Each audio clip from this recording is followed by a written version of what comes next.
Popular culture is more vulgar, vapid, self-absorbed, hedonistic and dehumanizing than at any other time in living memory. Culture is supposed to be uplifting. It's supposed to infuse our lives with intrigue, lust for knowledge, and appreciation of beauty. Instead, for the past 2 decades, pop culture has only served as a sewer pipe of projectile diarrhea aimed directly at our gawping mouths. By its very definition, popular culture has always been mass-produced for mass consumption. But over the last 20 years, as I'm sure you've noticed, pop culture has become significantly more vacuous and obscene. It's a rancid assault on the senses. Why is popular culture so contrived, plastic, empty, meaningless, grotesque, and incredibly retarded? Because from the 20th century onwards, post-modernist, moral relativist, critical theory espousing, cultural, Marxist, nihilists began to seize control of society. Postmodernism seeks to erase the distinction between high culture and popular culture. They want to turn everything on its head. In simple terms, postmodernists have sought to reshape society in their image. And that's why everything's so ugly. From architecture to art to music to entertainment, they're making everything hideous. The goal?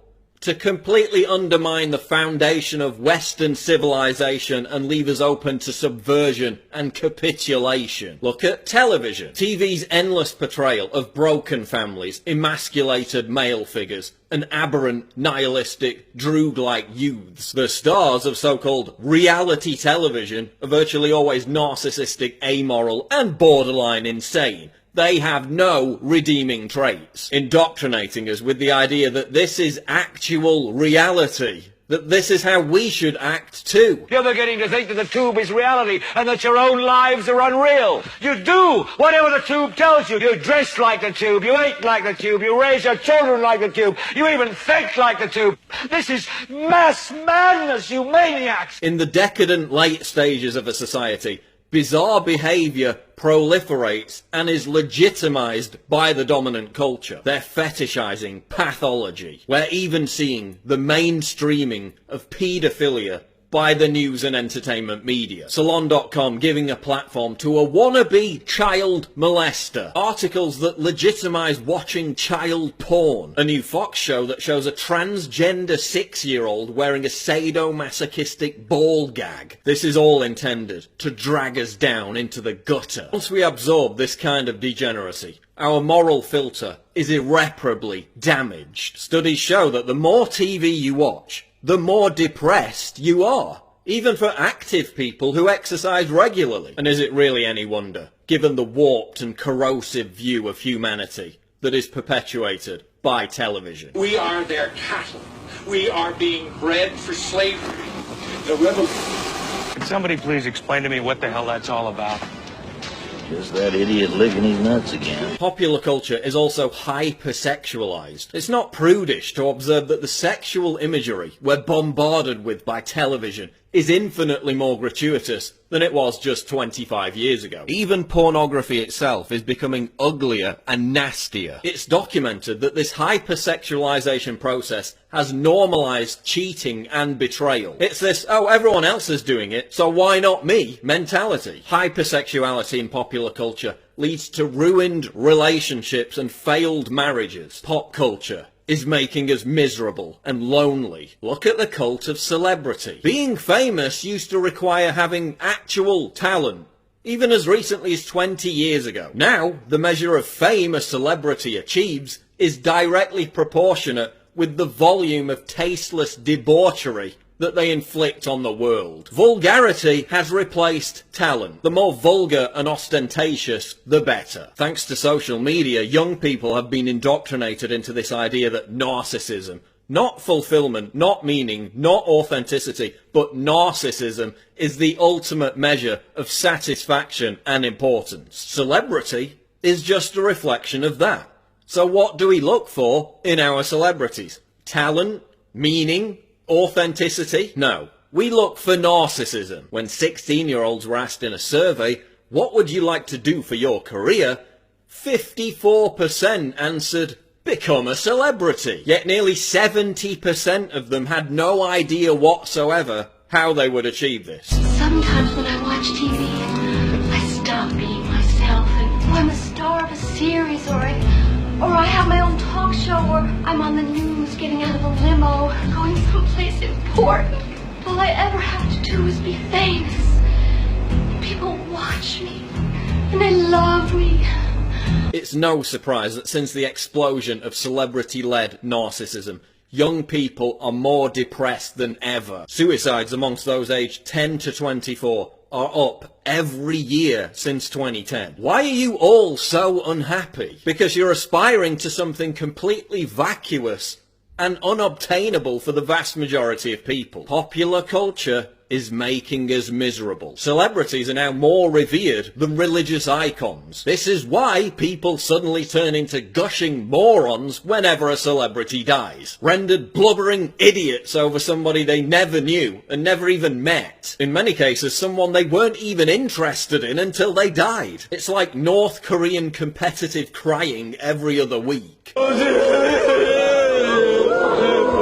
And look at celebrities who wake up from their coma and use their platform to bite the hand that feeds them by questioning what they're a part of. I've got one that can see. When Kanye went off script and started decrying the popular culture he once served, they put him in a psych ward. Cause y'all been lied to. They can't play what they want to play because they've been paid to play that bullshit over and over and over. Look at how the custodians of pop culture treat celebrities who think for themselves or who challenge the status quo. They're immediately dispensed with because the entire scam is dependent on a complete lack of diversity, a vicious intolerance of anything that's truly original or unpredictable. That's why popular culture is so sterile. And you know, it's ironic that one of the most popular talent shows is called The X Factor, given that the introduction of actual X factors, i.e. unknown quantities, into the system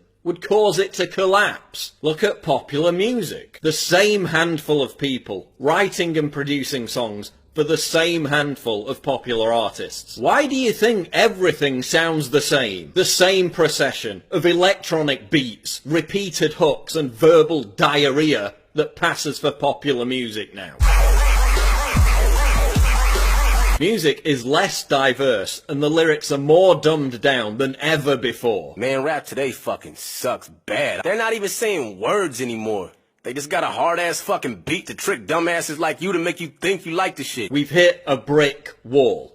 There hasn't been a single authentic movement in popular music for the last quarter of a century. And look at the effect it's had. Young people were once able to channel their self-loathing, their anger, through the medium of rebellious music. Think punk, grunge, goth. Now, they're all growing up listening to sterile drivel like One Direction and Maroon 5. Yes, we always had manufactured plastic crap, but we also had alternatives. Now there are no alternatives. They just don't get the airtime.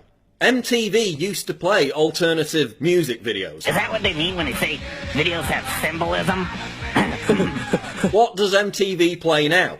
16 and pregnant musicians with actual talent and authenticity, because they still exist, are prevented from challenging this sterile status quo, while talentless button-pushing, noise-vomiting DJs are deified. Millennials have been stripped of the ability to diffuse their adolescent rage and alienation into music or subculture. So they turn to the mental ghetto of identity politics instead. And that hasn't gone so well. What has my generation contributed to advance popular culture over the last 30 years? Humiliatingly little. Seriously, what have we contributed? Can you name anything positive? Gangster rap? A movement that encouraged millions upon millions of young people to aspire to act like degenerate criminal thugs. Yeah, that worked out great, didn't it? But then look at someone like Hopsin. Here's a guy who raps about how retarded and destructive Gangster Chic is. A guy who tells young people to get off drugs and live clean. What happens to musicians like Hopsin? Yeah, some of them get signed to big labels, but then they get parked for 3 years, or their albums are deliberately given no promotion.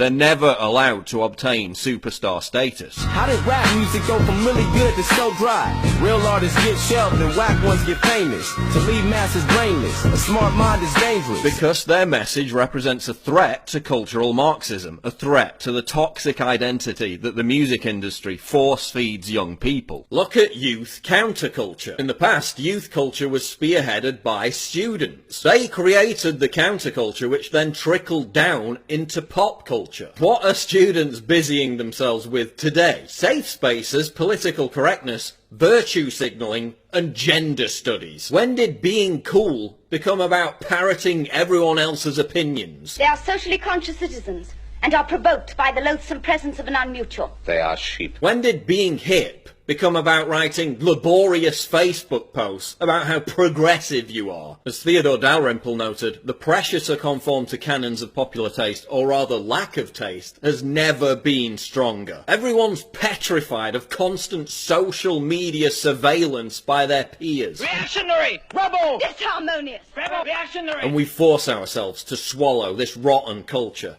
just so we can feel an affinity with our peers. So we can fit in. That's why there's no discernible youth counterculture. It's all predicated on conformity. You must conform. Yes, sir. It is my sworn duty to see that you do conform. And kids today are so satiated with the deluge of entertainment on offer that they have no time or interest in rebelling against the received culture. No time to create their own look. No inclination to form their own ideas about the world, when it's so much easier to just regurgitate what Russell Brand or Meryl Streep is saying. Whether it be fashion, art, music, literature, comedy, culture has been completely sanitized. There is no counterculture, and that's why, with very few exceptions, everyone looks the same. Same haircut, same beard, same clothes, same meaningless tattoos, same lazy cynicism, same political views, same outlook. There's no authenticity, there's no daring, there's no individuality. Look at modern conceptual art. The postmodernist war on absolute truth has spawned the demented belief that anything whatsoever can be considered art. Why is modern art that requires skill or displays awe-inspiring beauty ignored in favour of tawdry trash? Literally trash. Have you ever visited Tate Modern in London? It's a giant building full of scrap metal, concrete blocks, urinals, and this, whatever it is. They call it an art gallery. It more closely resembles a landfill site. What does this look like to you? Dog food and a turd? No, it's conceptual art. The postmodernists decree that literally everything has to be part of a social justice movement has also inspired feminists to offer up their bodily functions as art. A giant ass was nominated for the Turner Prize. I mean, forget full retard. We've gone full idiocracy. The years passed, and mankind became stupider at a frightening rate. And the #1 movie in the country was called Ass. And that's all it was. For 90 minutes. It won 8 Oscars that year. So we're told to genuflect over the deeper meaning of a 6-foot butt crack, while actual works of art are being renamed because the original title might be offensive. Look at modern theatre. We went from Shakespeare and Oscar Wilde to this. They're making everything that's supposed to be exquisite hideous and repugnant. What's supposed to inspire us now dehumanizes us. When ugliness is venerated as beauty, we know we're in the depraved late stages of a civilization. Popular culture is so invasively vulgar that it's often cited as one of the factors in the radicalization of Islamic terrorists. Jihadists in the West often immerse themselves in this culture and then become suicide bombers as the only form of repentance.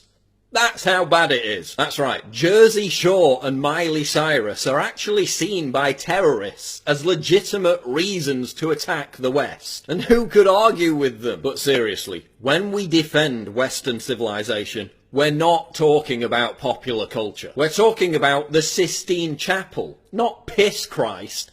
We're talking about Beethoven, not Bieber, but we've become bored of what we've inherited. The true meaning behind the rich tapestry of our cultural heritage has been forgotten. Popular culture as it exists today actually represents a direct threat to Western civilization, since it provides our enemies with a justifiable reason to destroy us. A civilization is starting to unravel, okay, and that you can find it again and again and again through history. That's a culture that no longer believes in itself, okay, and then what you invariably get are people who are convinced of the power of heroic masculinity, okay, on the edges, whether they're the Vandals and the Huns, okay, or whether they're the barbarians of ISIS, okay. You see them, starting to mass on the outsides of the culture, and that's what we have right now. If we allow this to represent what we stand for, whatever moral superiority our ancestors earned will be eviscerated within a generation. That's why we need to constantly savage this notion that popular culture represents Western civilization. It doesn't. The weaponization of popular culture, as I've described it, is merely the reassertion of cultural Marxism. By making the culture that underpins our society completely meaningless and therefore rudderless, it can be easily overthrown. We need to reject popular culture in all its grisly, grotesque, dehumanizing forms. We need to encourage a new cultural renaissance that is once again inspired by beauty, talent, and the exaltation of human accomplishment.